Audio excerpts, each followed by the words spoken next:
Hey, what's up, dudes? Last night I put up a live stream and we talked about the auction that I was bidding on, some of the auction items.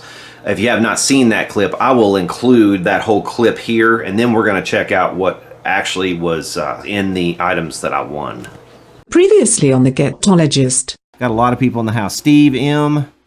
Oscar Stalin. What a name. First, I wanted to show you this.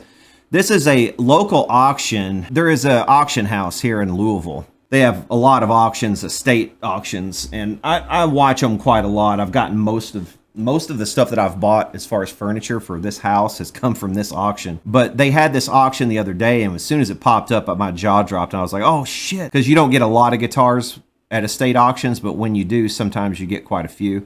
And that was the case here. So we had several things.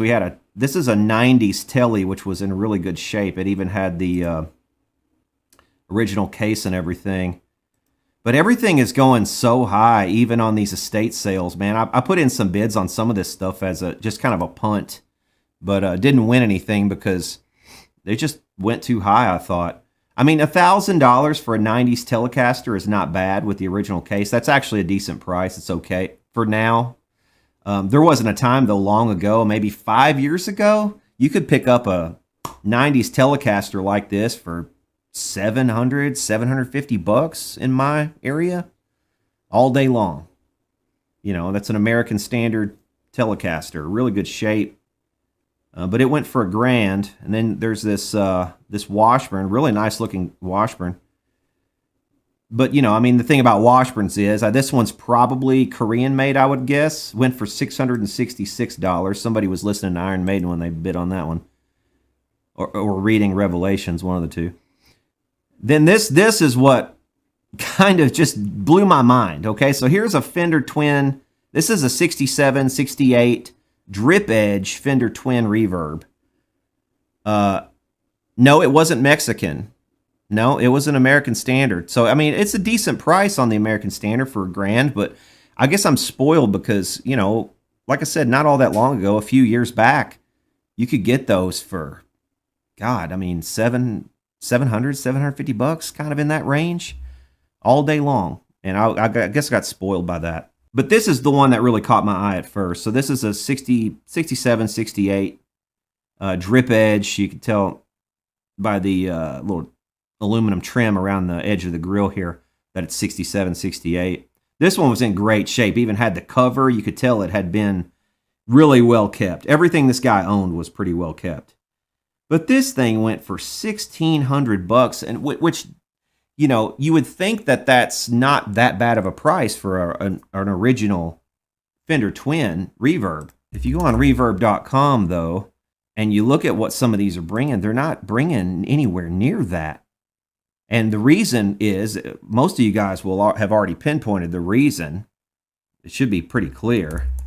Is that you can't ship them. You know, if you sell one, you have to sell it locally. You're not going to, I mean, if you ship one of these things, be ready for a massive bill, you know, for shipping.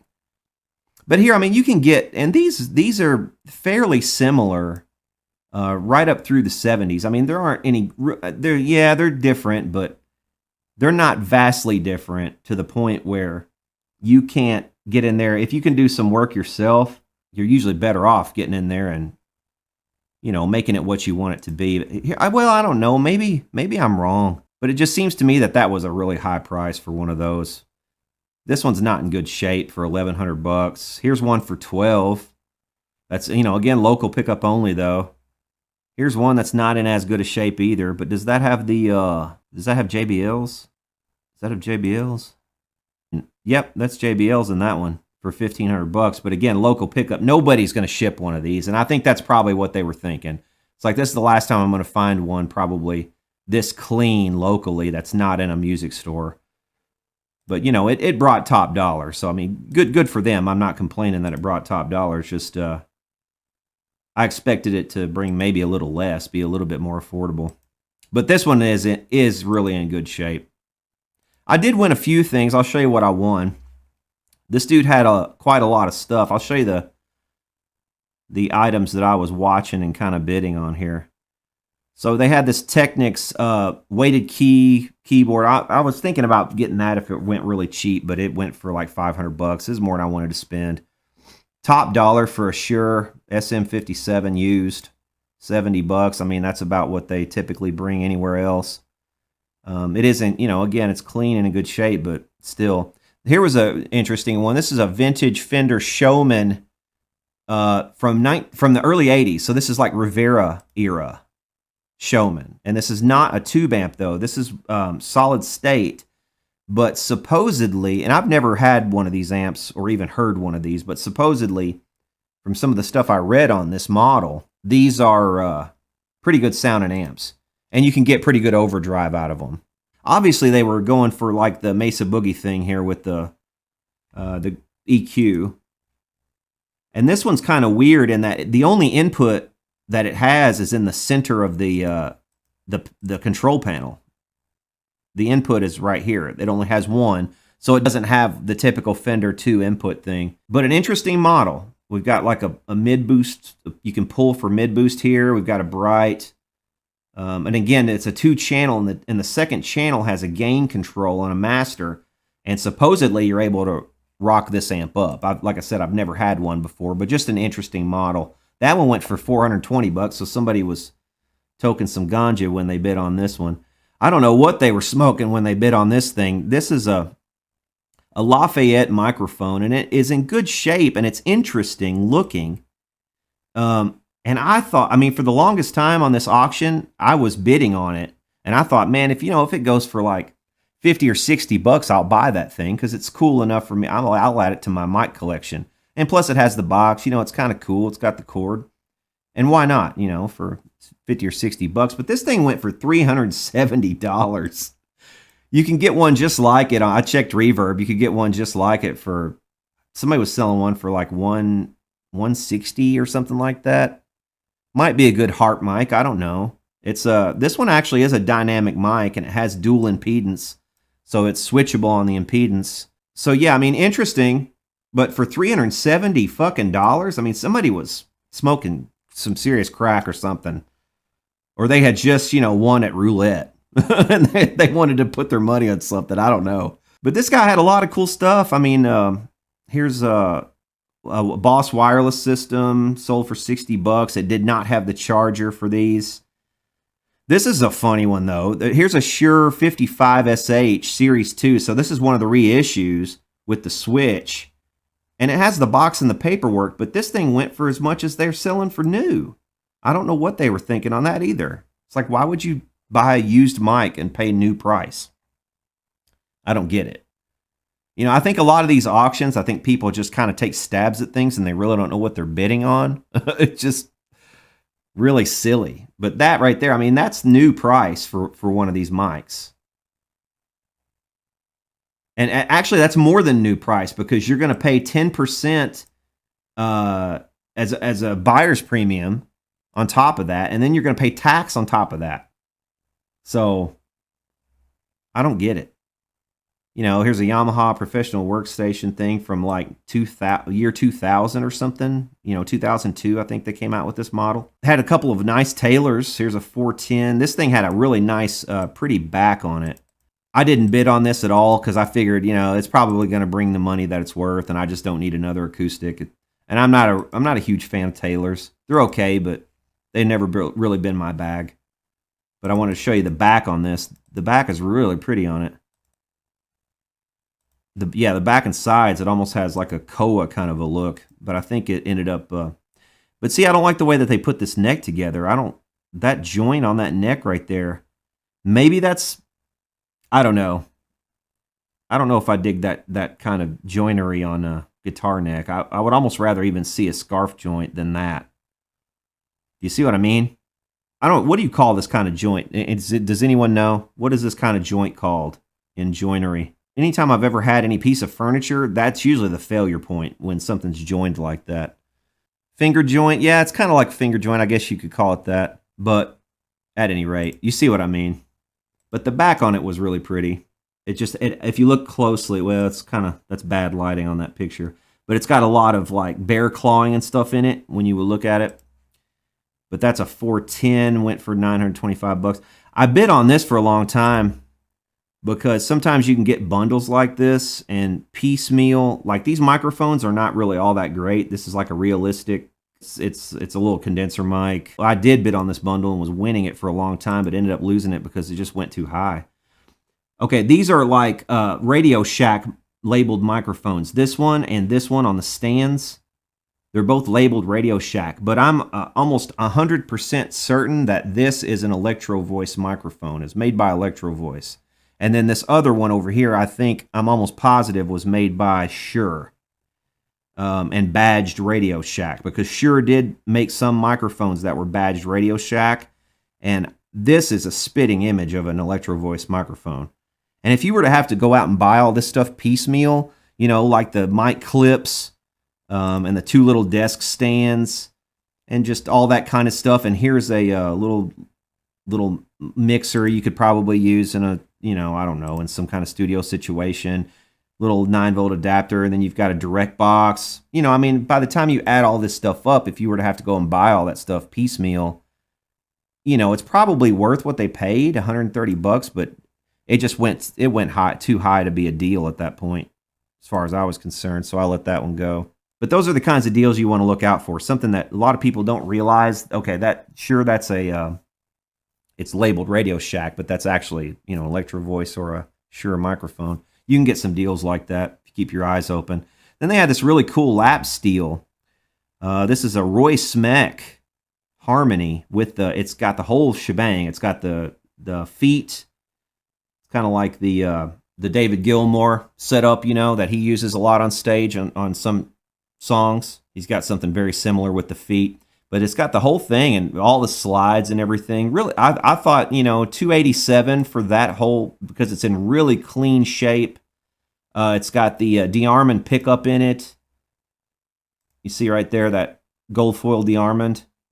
It is missing one of the original knobs, which is a shame. But in one of the other auctions, he actually had the volume pedal for it right here. He had this DeArmond volume pedal. So if you were to win that, you probably would want to buy that too and put that with it. And then here's an original Thomas Organ made Crybaby with that. They said they couldn't get the Crybaby to work, but you know what I mean. That's one of those things where somebody who doesn't know guitar stuff probably plugged it in wrong, or they got them backwards, or they didn't know it needed a battery, or who knows, you know what I mean? But they said they couldn't get it to work. But that's, you know, there's not much to a wah pedal. Some guitar straps, a lot of cool stuff. I did bid a little bit on these books, but this intrigued me. The problem with this one is they didn't really show the cover of this, but that book right down on the bottom, Musical Merchandise, 1968, really piqued my interest because, you know, that's probably got a lot of really cool old vintage stuff in it. That's like a counter catalog for a music store from 1968. I wouldn't be as interested in the rest of these books, but that right there. But the stack went for 22 bucks, is more than I wanted to pay. But I just thought it was an interesting lot. And then they had lots of lots like this, you know, lots of little goodies lots for 25 bucks. This one went for. You get some, there's a little Shub capo, a couple Kaiser capos, 1-2 modern tuners, a couple of old Seiko tuners, you know, just odds and ends. But here's one of the items the lots that I won, okay? And see if you can see why I would pay $380 for this little box of tubes, okay? Tell me, somebody in the comments, tell me why would I pay, because I don't know why I paid that much. Maybe you guys could explain it to me. Because I think I might have gotten auction fever on this one. But at the same time, if those contain what I'm pretty sure they contain, I mean, look, you see this right down here? You see this right here? This is a sleeve of new old stock, presumably. That's what I'm getting right there, is new old stock Sylvania 6L6 GCs 1, 2, 3, 4, and then there's the fifth box is detached. It's right there. And then we've got a sleeve's worth of RCA 6L6 GCs. 1, 2, 3, 4, 5 of those. And then we've got a loose one right here. That's a black plate RCA 6L6. Like I said, I might have gotten auction fever on that one at $380, but sometimes you roll the dice, man. Sometimes you roll the dice. You know what I mean? If you look up the prices on these right now, these are stupid. The prices on this stuff is so stupid. And,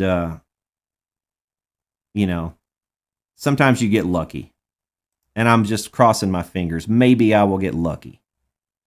We've got a RCA 7025 right here, but that box has a little X right there. So maybe somebody is saying that's no longer what's in there. But if that is a 7025, that would be a nice little bonus. Got a couple of 6v6s presumably here. The rest of those I could take or leave. But, you know, a sleeve of it's a whole sleeve of Sylvania 6L6s and a sleeve of RCA 6L6s for $380. You know what I mean? it's hard to pass that up when you see it. It started out, it was going for nothing, and I thought, man, I'm going to steal this box of tubes because it was way down on the list. Like all the guitar stuff was way up at the top. You know, it's like they blew their wad early on listing the guitar stuff. And then they put the vintage tubes like lot number 450. So it was toward the end of the auction. And I thought, man, I'm probably going to end up stealing those tubes. And for the longest time, they were going for like $50. But then on the day, they just kept creeping up and up. And I kept having to outbid this guy. There was somebody who was really determined. And I was like, you bastard. You're not going to win.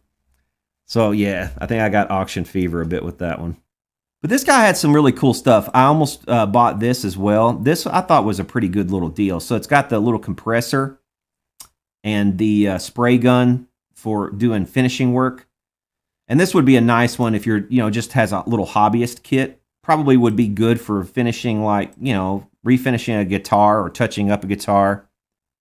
There was a really interesting soldering iron in this lot. So this was a bunch of soldering and wood burning tools, and this solder gun right here caught my eye. I don't know what brand that is. That's not a Weller. That's is it a Weller? It's got an interesting tip on it, and I almost bought this lot just to get that because and plus it's they've got several spools of solder and stuff in here. So I was thinking, why the hell not? For $26, somebody I think got a little bit of a deal. So I needed some chairs. You guys know my squeaky chair. I had to get rid of it because it was just too squeaky at my desk. So I bought these 2 chairs. So hopefully one of those is less squeaky than my old chair. So we won't have to put up with that when we get back to the bench videos. Here's one of the things I won. For $22, I won this lot of tools and just knickknacks, odds and ends. So I've got some snips and a pipe wrench, and this is what I was kind of going for. Some of these big, nice, there's a big rasp right there. That would be great for shaping necks if I want to make any guitar necks. Nice little, claw hammer. What looks like right there, a really nice big file. You use that kind of stuff all the time. Just deburring chassis and just things like that. Nice big pipe cleaner. Just a lot full of stuff. It looks like a couple of whetstones. You know what I mean? And for $22, if you tried to go out, there's a little Weller soldering iron tucked down in there. You tried to go buy all this stuff piecemeal, how much would you spend on it? And I've seen, I think right there is a riveter. Just several things that I could use for sure. And then the rest of it, will be sitting there waiting for me to use it. But you know what I mean? It's kind of a no-brainer. You get a lot of these little screwdrivers and things, and I always use little tools. Like there's a nice little pair of snips. I didn't even see those little wire snips right there. So those would be good. Just little stuff like that, man. If you had to go buy it, you would pay out through the nose for it. So why not? And sometimes you can find deals like that on tools. But, you know, on this auction, I guess they're really good about. They're really good. Yeah, it looked like a barrel cleaning brush. I think that's what it was for cleaning your gun. But yeah, you're right. Hundreds of dollars, Mark. Especially now. Now it's hundreds of dollars. But yeah, they had lots like that.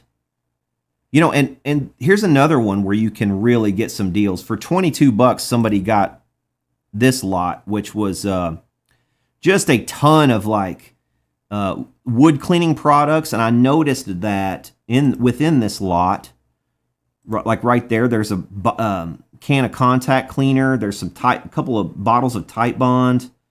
There's another can of contact cleaner right there. And who knows how full it is, but it's contact cleaner. I could use that all day. And this is stuff I use all the time. There's a bottle of Zoom Spout. I use that for all kinds of crap. Furniture cleaner. You could use that to clean other things too. Silver polish. That polish right there would be really good on some guitar parts. Polished guitar parts. But if you had to go buy all that stuff piecemeal, you'd spend, again, hundreds of bucks probably to buy all that lot. And for $22, it's a steal. Even if the bottles are only half full on average, it's still a steal. And most of the stuff that I'm showing here, I at least put bids on. But you guys know me, I'm a bit of a strap hound, so I couldn't pass this up. There's like 1, 2, 3, 4, 5, 6, what look like 6 nice leather straps right there, and then a couple of those Willie Nelson style straps right down there. So I mean, how much would you pay for a nice big 3-inch wide leather strap like that at the music store? You'd probably pay, 50 or 60 bucks, I would imagine, now at least. And I gave $39 for the whole lot, so that's not too bad.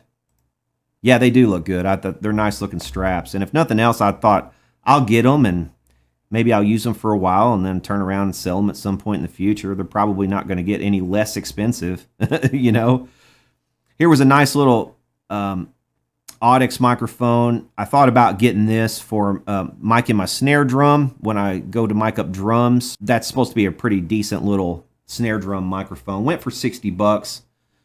And that's a decent little bargain. But any more than that right there, it's not enough of a bargain for me to worry about it. So I ended up letting that one go. But yeah, so that's that auction stuff. So pretty interesting. I didn't want to talk about that auction until it was over in case one of you bastards wanted to try to steal those tubes from me. Okay, so here's the stuff that we won. First of all, the tubes. Okay, so we want to get that out of the way because that was the main thing. I spent like almost $400 on these tubes. I think it was, after tax and all, it was easily 400 bucks. Yeah, it was actually $443 after buyer premium and taxes. So $443. But at the same time, I think I did okay. So open up these boxes. The main concern was inside the boxes. What was it? Was it actually, because they didn't have pictures of it all. So was it Miscellaneous and RCAs, or did we have a bunch of Chinese tubes? If we had a bunch of Chinese tubes, I actually had an out because they had described in the listing what was supposed to be there. So, I was going to tell them, hey, I'm not paying for that if it ended up being Chinese tubes or something else. But it did end up being RCAs. I'll show you here. Check this out. Most of the tubes ended up being RCAs, the ones in the boxes. I've already opened these boxes, and we have 1, 2, 3, 4, 5, 6, 7 RCAs, all vintage, all used, and you can tell they're used because they have these little scratch marks where you can see where they were popped into an amp at some point. So they're going to be in various, I'm sure, states of goodness and all that kind of stuff, but we'll test them all, make sure what we have is good. We also ended up with 4 Miscellaneous, so there's a quad of these, and these look pretty good. I mean, they're in good physical condition. They do like look like, I don't know, that one right there looks like it may have never been inside of an amp. It's kind of hard to tell though. No, it's been inside of an amp. It's got a little bit of a bite right there on the base, as if it's been inside of a, you know, like a fender with the retainer.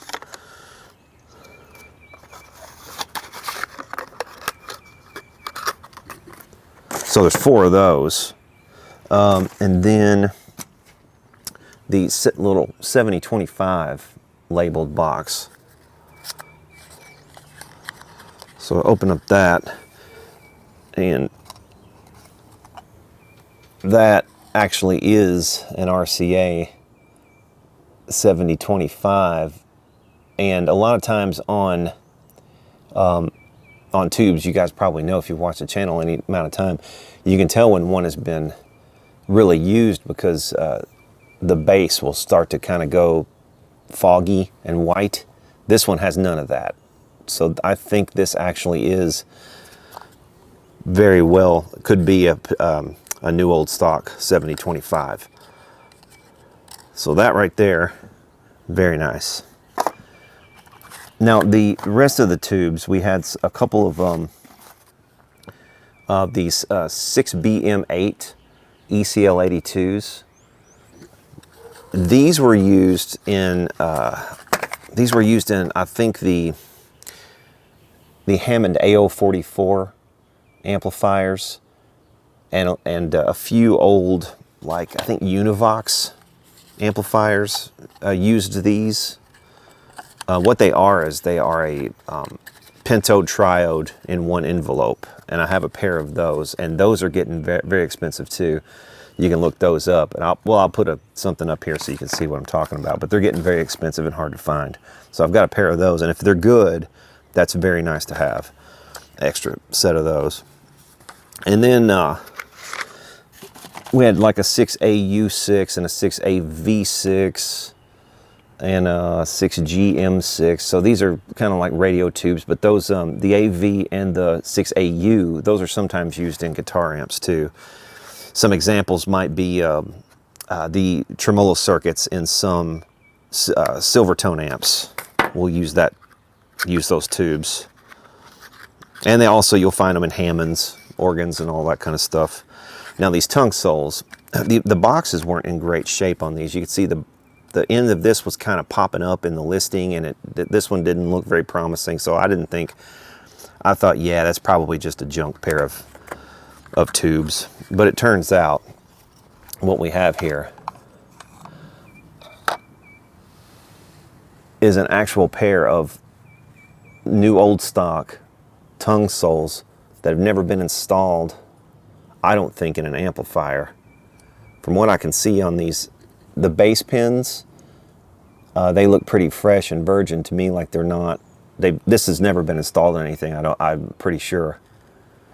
That right there is a new old stock tongue sole 6v6. So that is a very pleasant surprise. I did not expect those to be new. I kind of expected those to be just, you know, more or less throwaways, but not the case. And I've got a pair of new old stock tongue sole 6v6s out of the deal I did not even count on having, so that is really nice to see. Here's the other one.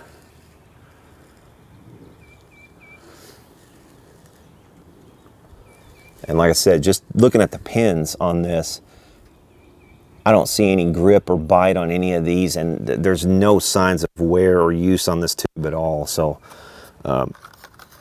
in my expert opinion, that's a new old stock tube.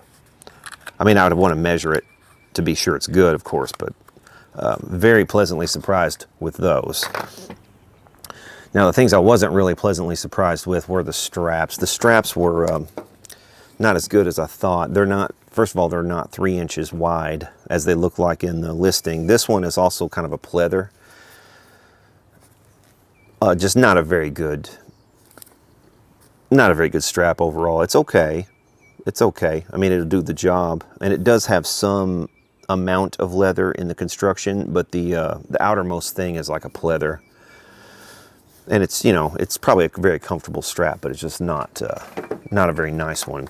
This one is kind of a man-made man-made leather as well on the outside. So it's not like 100% genuine either. But it's still an okay strap. Like this is all real leather, but I think it's got some bonded pleather or something on the outside there. So it's you know, quality wise. This one is a Levi's, so at least it's a name brand. But still, it's a very thin strap, and it's not a real great strap. I don't know what this material is. It's almost like a rubber on the outside. It looks leather, but it's not. And then you've got like a pleather interior. So even though it's a Levi's and it's a name branded strap, it's kind of one of their lower quality ones. So not very happy about that one, honestly. This is an L&M, or an LM strap. I don't know if you can see the logo there or not. Yeah, it's an LM. So it's a decent quality strap, and this is real leather on the outside for sure. I think this is all real leather, but it's not as wide as I'd thought. So it's a thinner strap. I think it's like a 2-inch strap. And then this one, it's kind of the same story. It's got like a suede leather on the interior. It's kind of padded, but then you've got like this man-made faux tooled leather look on the outside, which is not great. So far out of these, I've got one strap that looks like it's good quality, genuine leather.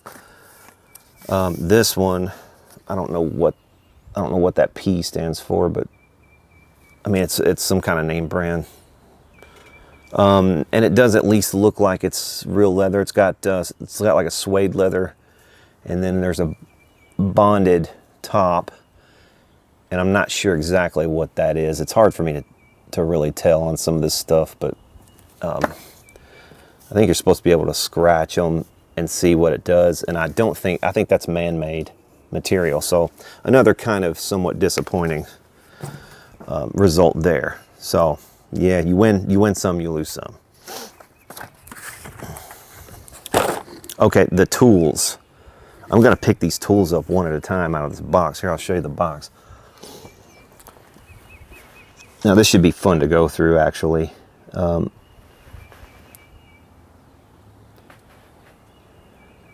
Also won that piece of marble right there, which I'm not sure what I'm gonna do with it, but I won it nonetheless. All right, so what's in this? Some pretty heavy cut pieces of steel here. Real thick gauge stuff. So he must have been some kind of metal worker.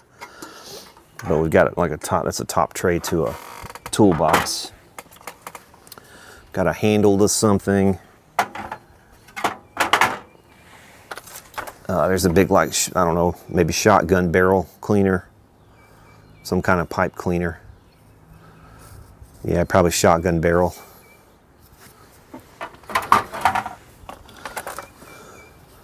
Got a scraper here.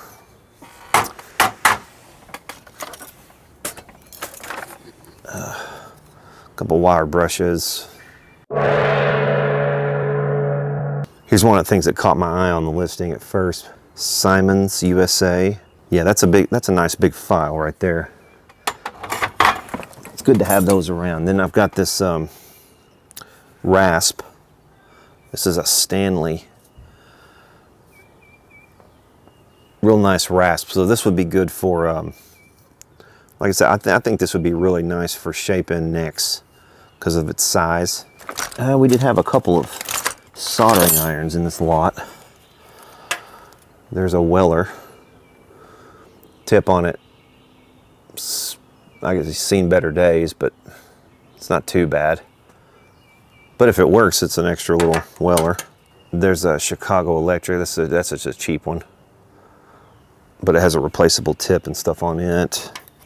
I've got some snips. These are like metal snips, sheet metal. Pipe wrench. Thing, it was kind of hard to see in the listing what all was here. What is this? A plumber's sandcloth roll. Little brush there. Chair tips. I need those. Ha! I need those. I have a chair that needs those. Some sandpaper. Okay. It's unused. Cool. More sandpaper. That's always good. It's good to have. I'll use the hell out of that. Let's get some scissors. These are really good. These are really good pliers. I already have a pair of those. These are like C-clip spreaders.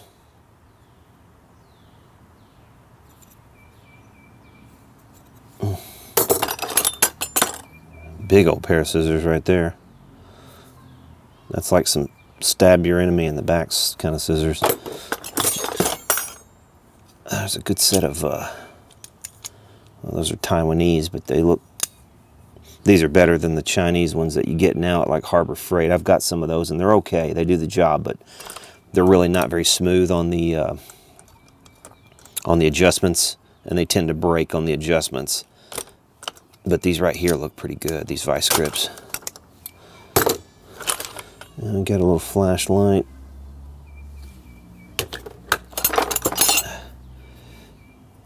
A little pair of snips right there. Some needle nose right there. I like those. Ooh, I really like those. Those are nice. I might put those on my bench and use those for wiring and stuff. There's some shears. Putty knife. What's that?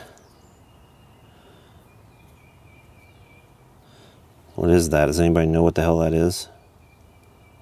I have no idea. This looks like something that you would, some kind of clamp. You turn that and it clamps. I don't know. I've got a, oh, that's kind of cool. It's like an angled screwdriver. It sounds like it's got more bits in there. Just a bunch of screwdrivers. Nice, decent little set. Well, I say nice. It's, it's Pittsburgh. It's like Harbor Freight brand. All those orange ones. Working lighter. Hand drill. Those are nice to have. I don't have a good one like that. This is really nice for when you're doing just detailed work and you don't want to slip with a bigger drill. There's a pipe cutter. Oh, that's a nice smooth pipe cutter. That's a nice one. Imperial. I did not have one of those. Wait a minute. It's missing something though. It's missing something on the back here. I don't know what that would have been. Those are cute. Look at that. Tiny. What is this thing? What is that? I don't know. Paint can openers, a few of those. A big washing brush. That's a gigantic screw. Look at that. Look at the size of that screwdriver. Man. That takes the cake for the biggest screwdriver I own now. I don't think that will even fit in any toolbox that I have. That's enormous. What's that? Oh, something. A little riveting tool. That's a nice little screwdriver. Or a nice little marker. Divot marker. Stanley. There's another one. Looks like it's got two different sizes on that, or 2 or 3 different sizes. Another pair of those. There's a big eraser. bit. Just like I said, you know, odds and ends stuff. That's a cute little thing. Look at that little guy. A little adjustable wrench. I like that. I'll tell you what, that's going to go on my bench too. I like that. I like that.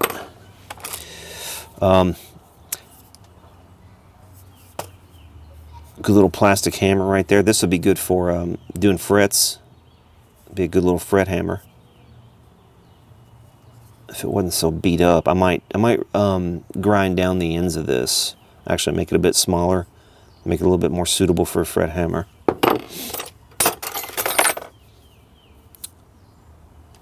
Those are hefty, man. That's from a time long ago. That's beefy. A little extension. Another extension right there. Big old drill bit. That's a big old drill bit. That's for like going through, is that concrete? That might be a concrete drill bit. I don't know. Saw blade. Ooh, there's another nice little file. That'll go in my file collection. What is that? That is a refinishing stick, isn't it? Is that a melt stick? I think that's exactly what that is. I think that's exactly what that is. I think that's a refinishing melt stick. But then again, I'm not sure. I don't know. Whetstones. That's a nice whetstone.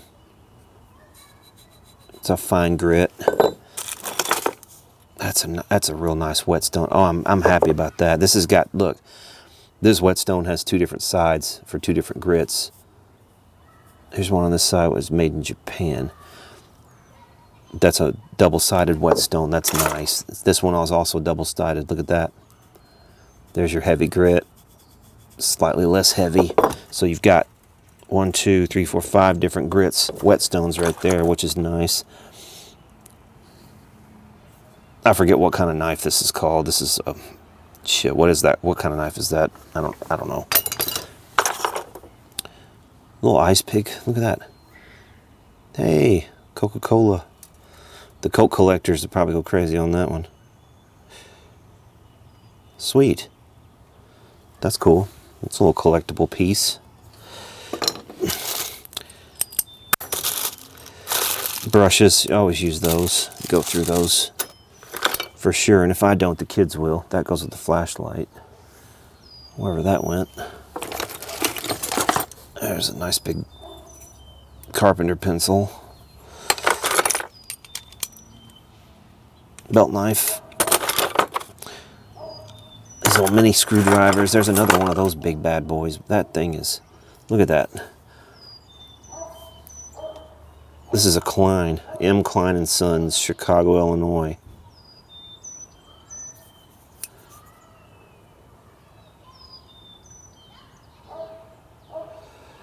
That's a big heft. These things are beefy. That's like that other pair, this pair right here. Is that the same? It's gonna be hard to see that one, but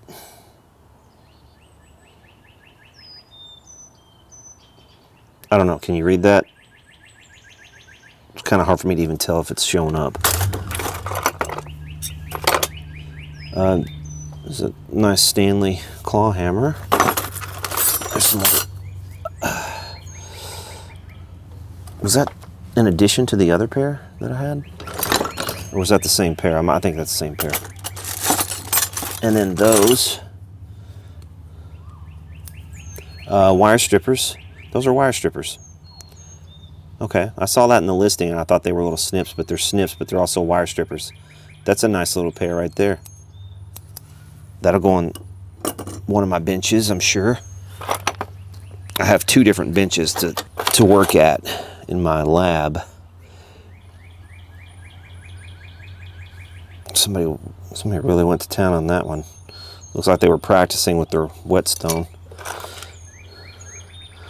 I love these little advertising screwdrivers like this with the magnet, you know, and the shirt clip. I always love these things. My papa always had one of these on him. I had an uncle too. He used pocket shirts, and he always had like a pocket protector and a little screwdriver or something in it. He worked at a gas station. But these are always cool because they've always got little advertising on them.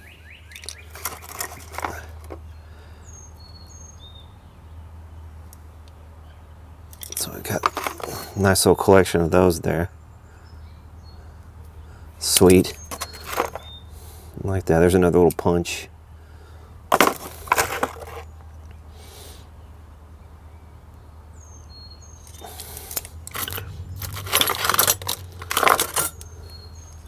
Ooh. ITT, General Controls. That's an extra one. There's a level. Some fuses.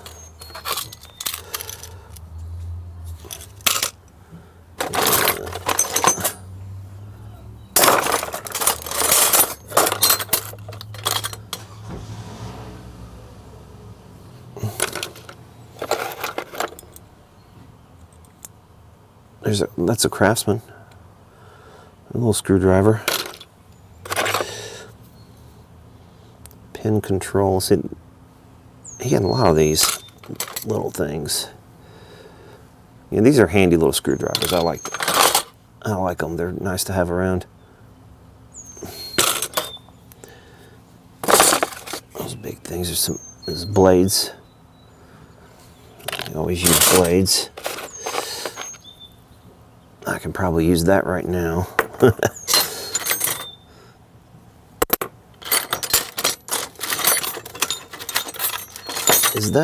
That's a rasp also right there. That's a rasp blade. I think it snaps into a shorter one of these. But see, this is where you can change these. There's a screw on the end, and once this wears out, you can change it. And your frame just holds the new insert when it wears out or gets dull.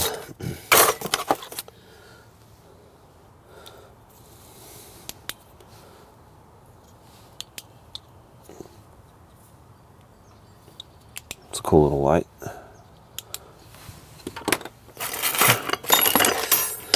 Water hose for sink. Let's see. So yeah, man, overall not a bad little haul. Oh, another couple big blades. I need a handle. There's double blades there.